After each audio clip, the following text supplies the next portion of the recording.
Jóvenes, muy buenos días. Continuamos con nuestra materia de biología, que es la homeostasis, que comprende el metabolismo, la comunicación celular, la respiración, la fotosíntesis y el transporte celular. Dejamos para esta clase lo que es fotosíntesis y transporte celular.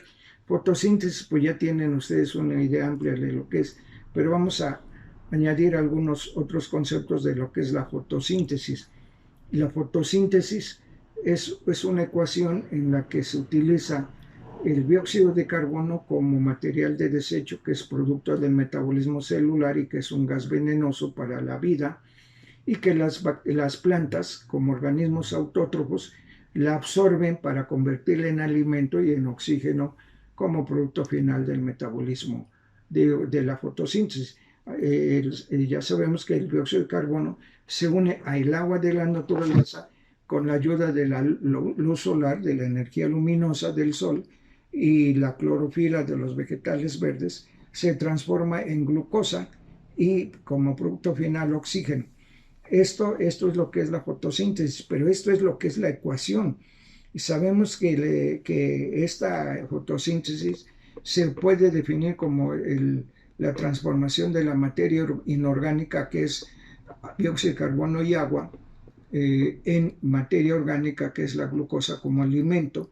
Y también se define desde el punto de vista energético, ya que es la transformación de la energía luminosa en energía química y posteriormente metabólica en el organismo, que va a ingerir los hidratos de carbono elaborados por los organismos autótrofos. La fotosíntesis es importante porque también es un medio de nutrición del reino vegetal y del reino protista y de algunas bacterias que son fotosintéticas, y ya esta se llama que o forma parte del proceso de nutrición de los vegetales, porque como son autótrofos, ellos mismos fabrican su propio alimento y también el alimento de todos los seres vivos.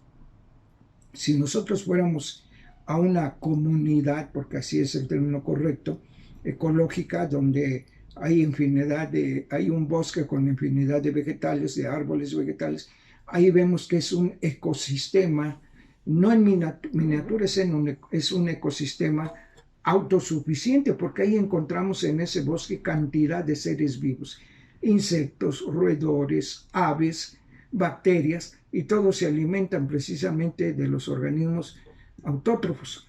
Entonces, la fotosíntesis es la responsable, ¿verdad?, de que al transformar la energía luminosa en energía química que está almacenada en los enlaces de la glucosa, y que posteriormente, al ingerir el animal la glucosa, metaboliza esa glucosa y se convierte esa energía química en energía metabólica aprovechable en forma de ATP. El ATP es la forma de energía que necesitan las células para hacer sus actividades vitales. Gracias a la alimentación que nos proporcionan los vegetales, tenemos la suficiente energía. De ahí que también aprovecho para decirles que la energía que nos dan los carbohidratos elaborados por los autótrofos, ¿verdad?, esa calorías que nos proporcionan, en este caso los carbohidratos, es precisamente algo muy riesgoso cuando nosotros no tenemos esa disciplina de ingerir los carbohidratos que sean necesarios y los mínimos, para que ese exceso de carbohidratos no se transforme por medio del metabolismo en nuestro organismo en ácidos grasos y tengamos la aparición de patologías como es el sobrepeso y posteriormente la obesidad. Entonces es importante mencionar que la fotosíntesis es una parte esencial para la homeostasis de las células, para que todas las células, al tener un equilibrio, tengan una homeostasis adecuada y sean producto de una vida saludable, que no tengan la oportunidad de padecer algunas patologías o algunas enfermedades. Pero bueno, acuérdense que hemos mencionado que el cáncer no es una infección, no es algo que se adquiere por un contagio, sino se adquiere porque el cáncer es una alteración de la reproducción celular. Y esto es precisamente por alguna situación en las que se rompió el equilibrio celular. Yo les comentaba que la diabetes es un ejemplo del desequilibrio celular, porque si estuviera las células en un equilibrio adecuado, pues la cantidad de glucosa en sangre es la adecuada. Pero sin en cambio hubo una alteración en que ya no se desbaratan los carbohidratos que ingerimos y se acumula la glucosa en sangre, produciendo las patologías severas. Entonces, la homeostasis tiene que ver mucho con la fotosíntesis, que es la adquisición de la energía en forma de ATP. Ya sabemos que la glucosa se rompe en dos fases, la primera en dos triosas, que se llama ácido pirúvico, y la última en dióxido de carbono, agua y 38 moléculas de ATP, que es una molécula de muy alta energía. Es importante tener en mente esto de la homeostasis. Y dejamos ahorita para esto, ahora dejamos para ver lo que es transporte celular. El transporte celular se lleva a cabo mediante dos procesos. Ya habíamos adelantado algunos conceptos en la clase anterior, que el transporte celular, les decía yo, ¿por qué transporte celular? Porque el medio interno de la célula es totalmente diferente al medio externo. Entonces tiene que haber el transporte del exterior al interior y del interior al exterior. Ejemplo, no deben de salir muchos electrolitos, muchos iones, deben de salir los adecuados, o entrar los adecuados para que la célula se mantenga en una homeostasis correcta. Entonces, los dos procesos del transporte son transporte pasivo y transporte activo. Se llama transporte pasivo porque no requiere de energía. Para esto, aquí se contempla la utilización de estos procesos de la ósmosis y de la difusión. ¿Qué es difusión? Su nombre lo dice, difundir. Se difunden sustancias de un medio de mayor concentración a un medio de mayor a menor concentración a través de una membrana.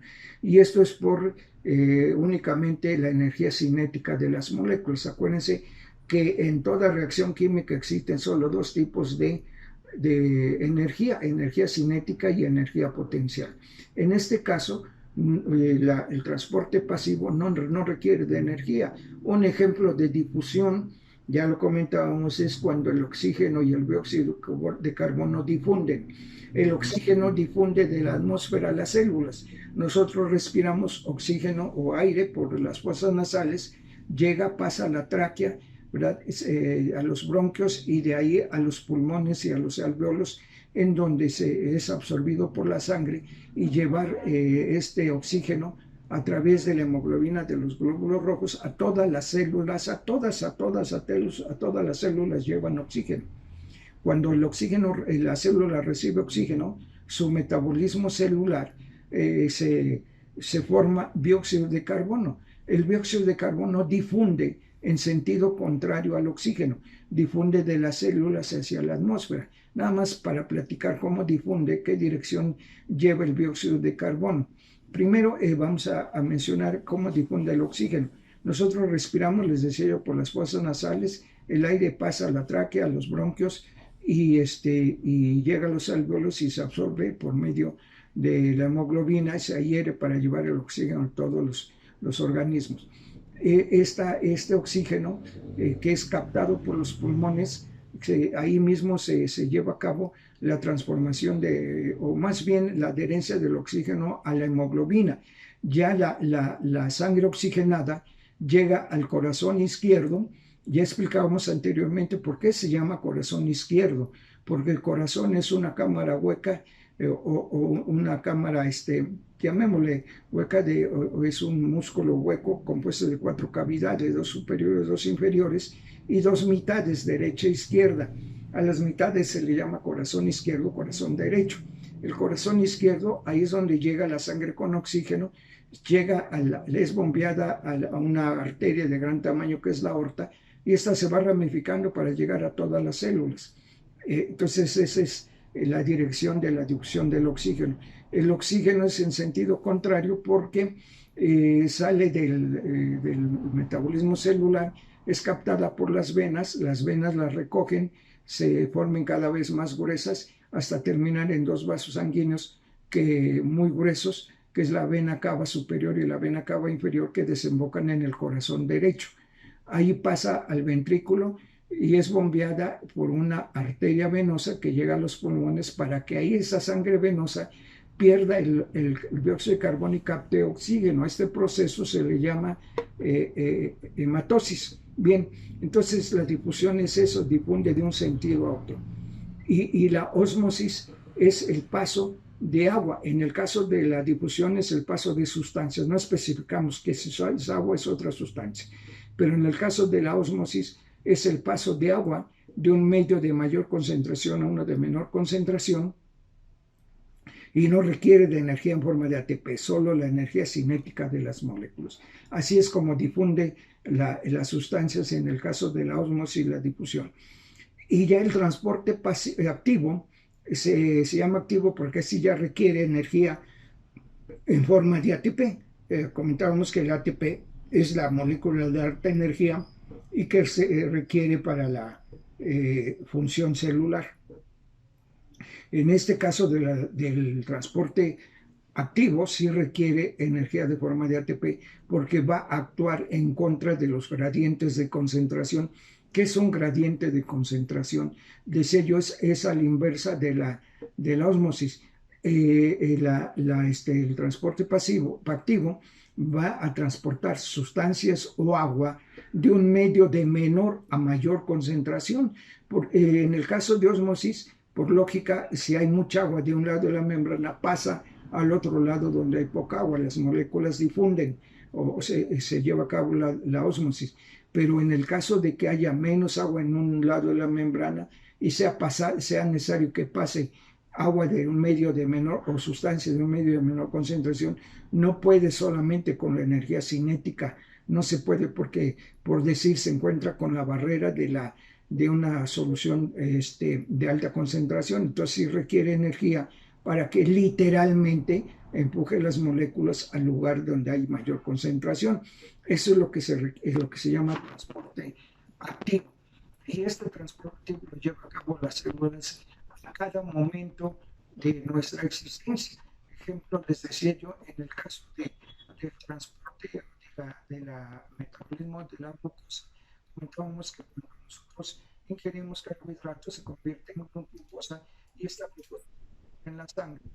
Y para la estimulación del cáncer, la insulina bien se va a en su función de la insulina es introducir la célula la glucosa, precisamente ahí es donde se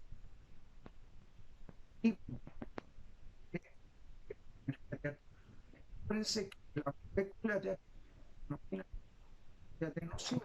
¿Qué quiere decir? Que son tres fosfatos de adenosina, o sea, tres moléculas de alta energía. Cuando nosotros utilizamos un enlace de alta energía, el trifosfato ya no es trifosfato, ya no es ATP, sino es ADP, adenosina de difosfato, ya no es tri, ya es di, porque ya ocupamos un enlace, y así sucesivamente, y esta energía se va formando continuamente para que nosotros no nos quedemos sin energía. Y esto es importante porque debemos de saber que esta energía que nuestro organismo la sintetiza, la transforma o la metaboliza es a través de los ribosomas, de las mitocondrias, los ribosomas, la síntesis de proteínas. Pero en el caso de los ribosomas, ahí es donde se lleva a cabo, ¿verdad? La transformación de la energía química en energía metabólica, y ahí en este caso también intervienen las mitocondrias, los cromosomas y los genes. ¿Qué quiere decir esto? Sabemos, ya lo habíamos hablado, que los cromosomas, que son estructuras nucleares, son estructuras que están repletas de genes, y esos genes, esos cromosomas que tienen ADN, los genes tienen ADN, es la que dictan el código genético de nuestro organismo, nuestras propias características. Entonces, las mitocondrias, como otros órganos, también tienen cromosomas. Yo les comentaba que hace muchos años, pues ya no muchos, pero no tiene mucho tiempo, que en Inglaterra se detectó un padecimiento en un niño que tenía alteraciones cromosómicas mitocondriales, un padecimiento que apareció por primera vez en toda la literatura de la medicina.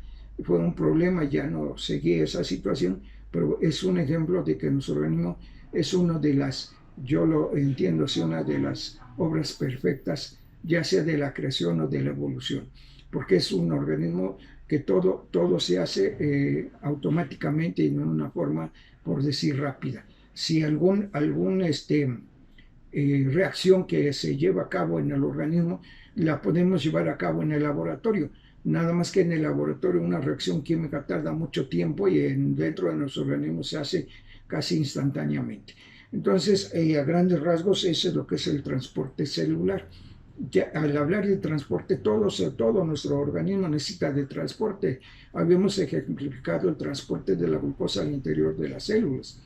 Entonces, cuando nosotros ingerimos algún tipo de proteína, pues se metaboliza en aminoácidos y estos van al torrente sanguíneo y llegan a los ribosomas para que pueda ser transferidos estos aminoácidos en otra nueva proteína a través del RNA, que les decía yo, se convierte el RNA o el ácido ribonucleico en 3 tipos de RNA. RNA-M, RNA-T y RNA-R. El RNA-M es el RNA mensajero, es el que recibe desde el citoplasma, recibe la orden, por decir así, la indicación para la síntesis de una nueva proteína. El RNA-T es el que transfiere esa orden, esa información, y el RNA-R es el que ya lleva el trabajo a nivel de los ribosomas, pues se llama RNA-R ribosomal. Entonces, todo nuestro organismo tiene transporte y debe de ser utilizado tanto la energía cinética o la energía en forma de ATP. Y jóvenes, les recomiendo que hagan un buen proyecto para que no tengan situaciones. Entonces, jóvenes, pues yo no quisiera tener esa mala imagen de ustedes o tener la necesidad yo no, porque a mí no me corresponde como tutor de ustedes, pero sus tutores sí, ya tienen toda la información.